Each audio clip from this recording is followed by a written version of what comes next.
లంచ్కి సింపుల్గా పాలకూర పప్పు ఆలూ ఫ్రై చేసుకున్నాం.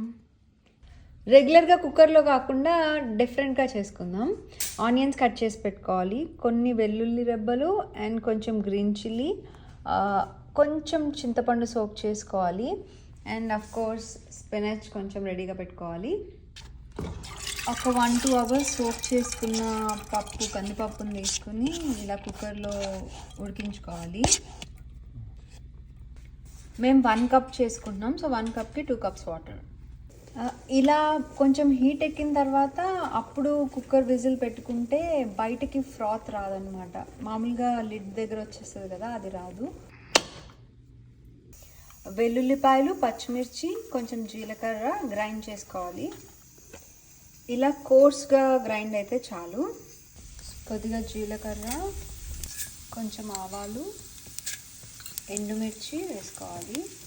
తర్వాత ముందుగా చాప్ చేసి పెట్టుకున్న ఆనియన్స్ యాడ్ చేసుకోవాలి. కొద్దిగా సాల్ట్ వేసుకోవాలి. ఇలా ఆనియన్స్ కొంచెం వేగిన తర్వాత స్పినాచ్ యాడ్ చేసుకోవాలి. తెలిసిందేగా, అంత వేస్తే ఇంత అవుతాయి ఆకుకూరలు, సో ఎక్కువ వేసుకోవాలి. అంత ఆకేస్తే ఇంతే ఉంది. ఇప్పుడు ముందుగా గ్రైండ్ చేసుకునే పేస్ట్ ఉంది కదా, అది యాడ్ చేసుకొని కుక్ చేసుకోవాలి. కొంచెం పసుపు వేసి కలుపుకోవాలి. మీకు టాలరెన్స్ ఉంటే కొంచెం కారం కూడా వేసుకోవచ్చు. ఇలా కుక్ అయిన తర్వాత ఆల్రెడీ కుక్ చేసుకున్న పప్పుని వేసుకోవాలి. కన్సిస్టెన్సీని బట్టి కొద్దిగా వాటర్ వేసి బాగా కలుపుకోవాలి.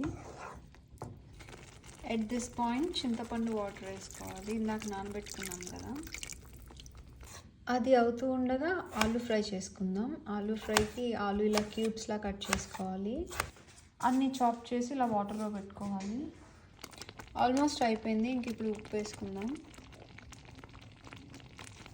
ఇంకా అయిపోయింది. కొంచెం నెయ్యి వేసుకుని టర్న్ ఆఫ్ చేసేద్దాం.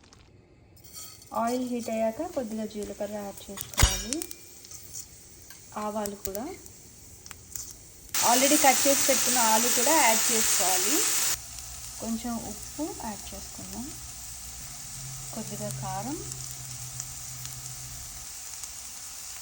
కొద్దిగా ధనియాల పొడి.